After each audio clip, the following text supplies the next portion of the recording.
10, 9, 8, 7, 6, 5, 4, 3, 2, 1. Go! It's the award-winning radio program. Get ready to succeed. Y el mensaje de hoy. Hola a todos, bienvenidos a Una Voz en el Desierto. Es un placer que te unas a nosotros hoy para compartir la palabra de Dios contigo. Es nuestro sincero deseo que el mensaje de hoy lo eleve, fortalezca su fe y lo guíe en su caminar con Jesucristo. Y ahora te dejamos con nuestro anfitrión y el mensaje de hoy.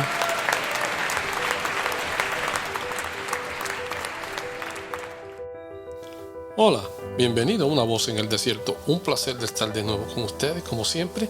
Aquí vamos a compartir la bellísima palabra de Dios.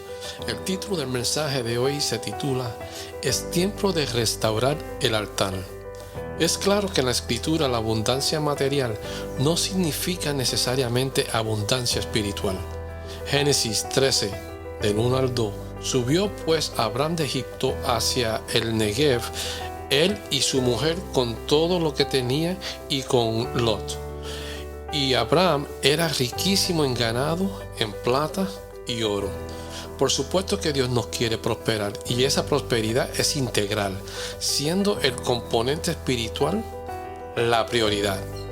Dios desea que gobernemos la bendición, no que ésta nos administre. Es tiempo de volver al altar. Dios te espera. Génesis 13 del 3 al 4 y volvió por su jornada desde Negev hasta Betel, hasta el lugar donde había estado antes su tienda entre Betel y Ai, al lugar del altar que había hecho allí antes e invocó allí a Abraham en nombre de Jehová. Pues imagínate aquella oración. ¿Puedes imaginarte ese diálogo con Dios? Y cuando tuvo que reconocer a Abraham, sin embargo, el plan de Dios con Abraham sigue adelante. Ten siempre presente que Dios es fiel y cumplirá su propósito en nosotros. Es fundamental en nuestro altar que mantenga encendido y levantar ese incienso espiritual, agradable a Dios. El altar del incienso en el tabernáculo del Antiguo Testamento nos recuerda eso, un incienso grato que se quemaba para Dios. Algunas cosas aparecen en nuestras vidas y soplan fuertemente, intentando apagar el fuego de Dios en nuestro corazón. Y otros brotan de nuestro propio corazón. Pero no tenemos que esperar circunstancias dolorosas para reconocer que debemos cuidar lo que Dios ha depositado en nuestro corazón. Sin duda, cuando el fuego de Dios está encendido en nuestro corazón, la fe en su poder y cuidado es fuerte. La fe es sólida y está dispuesta a obedecer y avanzar ante los desafíos que Dios nos pone por delante. Cada crisis se convierte en una oportunidad para ver la gloria de Dios. Me voy a detener aquí de nuevo un momento porque quiero repetir esto, porque quiero que cabe bien en sus corazones esta parte. Cada crisis que se convierte en una oportunidad para ver la gloria de Dios. Cada crisis se convierte en una oportunidad para ver la gloria de Dios. Aunque a veces pensemos que Dios se está tardando o que no nos ha escuchado o que se ha olvidado y tal vez las circunstancias empeoren y los demás te digan no puedes confiar en Dios. Todo es posible para Él. Al momento de tomar decisiones debemos tener en cuenta muchas cosas. Y lo más importante en nuestro caso como hijos de Dios es considerar la ley o el consejo del Señor. Recordemos que la ley causa y efecto. Nos enseña que todo lo que hagamos tendrá una consecuencia directa o indirecta. Entonces el buen futuro está determinado por las buenas decisiones de hoy. La conducta correcta siempre tendrá buenas cosechas. Abraham es un ejemplo de esto. La vida de Abraham también nos enseña que las malas decisiones producen resultados dolorosos. Sí, así mismo es. La tradición no es necesariamente buena y correcta, sino que Génesis 16, del 1 al 3, y Sarai, esposa de Abraham, no le daba hijos, y ella tenía una sierva egipcia que se llamaba Agar. Dijo pues Sarai a Abraham: ya ves que Jehová me ha hecho estéril, te ruego que entres a mi sierva, quizás tendré hijos de ella. Y atendió Abraham al dicho de Sarai. Y Sarai, esposa de Abraham, tomó a Agar como su sierva egipcia. A cabo de 10 años que había habitado Abraham en la tierra de Canaán, y le dio a Abraham su marido por esposa. Abraham tenía una promesa de Dios: su descendencia sería importante y numerosa, pero ha transcurrido los 10 años y aún no había nacido su primer hijo. Era costumbre en diversas culturas de aquella época tomar una sierva y dormir con su señor, y el hijo que naciera sería tomado como hijo de la señora. Esto fue lo que dijo Sara a Abraham y que debía hacer, y así se hizo. Pero esta acción no fue provisión ni voluntad de Dios. De esta unión Abraham-Agar nace Ismael, quien es padre o progenitor de los árabes, de los ismaelitas, dolor de cabeza y enemigos del pueblo de Israel. Debemos alcanzar las promesas de Dios de su manera y en su tiempo. Sara quería hijos, pero no podía tenerlos, así que lo hizo a su manera. Esto lo encuentra en Génesis 16, del 4 al 5. Y él cohabitó con Agar, la cual concibió, y cuando vio que había concebido, miraba con desprecio a su señora. Entonces Sarai dijo a Abraham: mi afrenta sea sobre ti, yo puse mi sierva en tu seno, y viéndose embarazada me mira con desprecio. Juzgue Jehová entre tú y yo. Para Sara Dios estaba demorando mucho y ambos estaban envejeciendo, pero lo que hicieron generó problemas al interior de su matrimonio, pues aparecen las contiendas, rencillas, envidias, peleas. Seguramente se culpaba el uno al otro, etcétera, etcétera. Debemos procurar como esposos el discernimiento del Espíritu Santo para tomar decisiones acertadas. Sin duda fue el tiempo difícil para Abraham. Las crisis son superadas con las actitudes correctas. Vuelvo y repito. Las crisis son superadas con las actitudes correctas.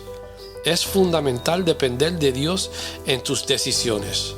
Génesis 16, el 6 al 7. Y respondió Abraham a Sarai: he ahí tu sierva en tu mano, haz con ella lo que bien te pareciere. Y como Sarai la afligía, ella huyó de su presencia, y la halló el ángel de Jehová junto a una fuente de agua en el desierto, junto a la fuente que está en el camino de Shur. Es muy importante que veamos en detalle lo que la Biblia aquí nos enseña. Número 1. Agar enfrenta un tiempo duro y difícil de su vida. Su señora Sarai la oprime y la menosprecia. Ella decide huir, como a veces nosotros, ante la adversidad y lo que hacemos o lo que pensamos. Número 2. El ángel de Jehová es Dios mismo. Dice el texto que la encontró en el desierto. Vemos a Dios buscando, ubicando, siguiendo a sus hijos en medio de la crisis, en medio de las dificultades.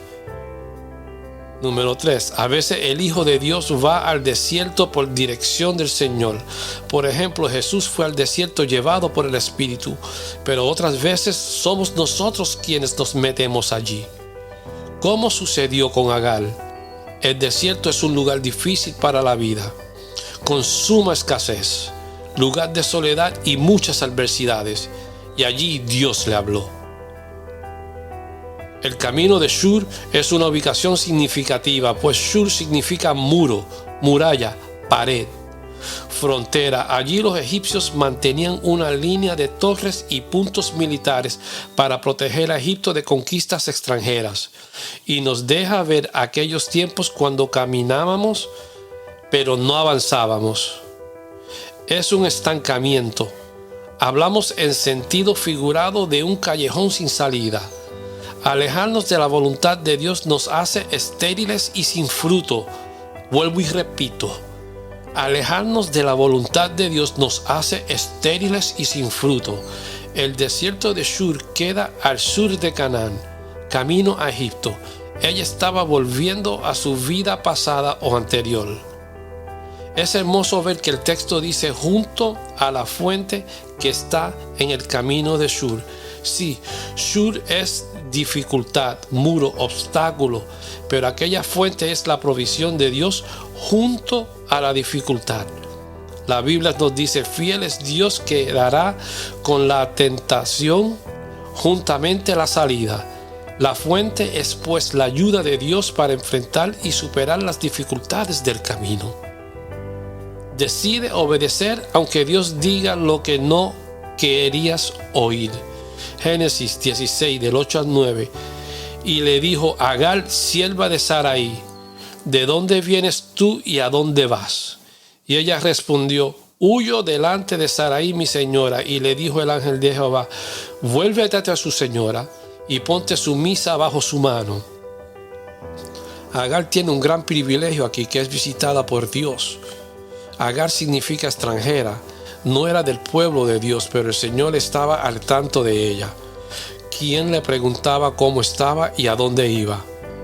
Dios estaba interesado en su dificultad e incluso en saber lo que pensaba hacer, y creo que Agar esperaba una respuesta del ángel donde fuera justificada, y por qué no, quizás una reprensión para Sarai por su manera de actuar, pero el Señor le responde: vuélvete a tu señora y ponte sumisa bajo su mano. Respuesta que sorprende a Agar. Dios es bueno y soberano. En Génesis 16, del 10 al 11, le dijo también el ángel de Jehová: multiplicaré tanto tu descendencia que no será contada a causa de la multitud. Le dijo también el ángel de Jehová: he aquí que has concebido y darás luz un hijo, y llamarás su nombre Ismael, porque Jehová ha oído tu aflicción. La bondad de Dios no debe ser interpretada como una gracia que puede ser pisoteada. Sin lugar a dudas, Dios es bueno, Él es amor, y por causa de ese amor envió a Agar a someterse a Sarai. Sarai significa princesa y esa figura de autoridad. Y Agar, al ver que había concebido, miraba con desprecio a su señora. Es decir, Agar tenía problemas para reconocer su autoridad. Y por eso Dios le dice: ve y obedécele. Agar era egipcia. Dios no la envía con las manos vacías. El Señor le promete bendición. Su parto sería normal. Su descendencia sería numerosa. Ismael significa Jehová oye, o Dios ha escuchado. Dios le dijo: lo llamaréis Ismael porque Jehová ha oído tu aflicción. Agar aprendió una vez fundamentalmente que Dios oye el ruego de sus hijos, aunque el entorno sea tan difícil y estéril como el desierto. A veces, por decisiones equivocadas, nos metemos en grandes problemas o circunstancias ante las cuales nos sentimos impotentes, pero Dios es bueno y ante un corazón arrepentido oye el ruego y se mueve a nuestro favor. Esta fue una de las etapas críticas en la vida de Abraham, pero él pudo confiar en Dios, someterse a su corrección y tomar decisiones sabias, y finalmente pudo salir adelante, perseverar siguiendo al Señor. Siguió perseverando, siguiendo al Señor. Y cuando el patriarca pensaba que perdería a su hijo Isaac, Dios intervino con su poder y cuidado. Y cuando Israel pensaba que el ejército de Faraón los destruiría, Dios abrió el mar rojo. Cuando todo parecía empeorar, la gloria de Dios brilla, trayendo paz y bendición. Así dice la palabra del Señor. De nuevo, mi nombre es César y soy una voz en el desierto. Dios los bendiga. You can find our messages on all major platforms such as iTunes Podcast, iHeartRadio, Spotify, Pandora, Deezer, and many more places. You may also listen to us on our own podcast page www.avoiceinthedesert.net, which contains our messages and additional materials for you to download. Remember, you can also follow us on different social media platforms, such as Facebook as A Voice in the Desert 2017 and on Twitter A Voice in the Desert. Our links are located on our podcast page for your convenience. Thank you from all of us at A Voice in the Desert. Thank you for listening this message today. Be sure to join us next time. Please follow us on Facebook and subscribe via iTunes. If you have realized that you can no longer continue your life the way it is now, if you want to be a follower of Jesus Christ, please say this simple prayer of confession. Dear God in heaven, I come to you in the name of Jesus. I acknowledge to you that I'm a sinner, and I am sorry for my sins and the life that I have lived. I need your forgiveness. I believe that your only begotten Son Jesus Christ shed his precious blood on the cross at Calvary and died for my sins, and I am now willing to turn from my sin. You said in the Bible that if we confess the Lord our God and believe in our hearts that God raised Jesus from the dead, we shall be saved. Right now I confess Jesus is my Lord. With my heart, I believe that God raised Jesus from the dead. This very moment I accept Jesus Christ as my own personal Savior, and according to His Word, right now I'm saved. Amen. If you have accepted Jesus Christ as your Savior, please make sure you find a good Bible church. Welcome to the family of Jesus Christ. Thank you for listening to today's episode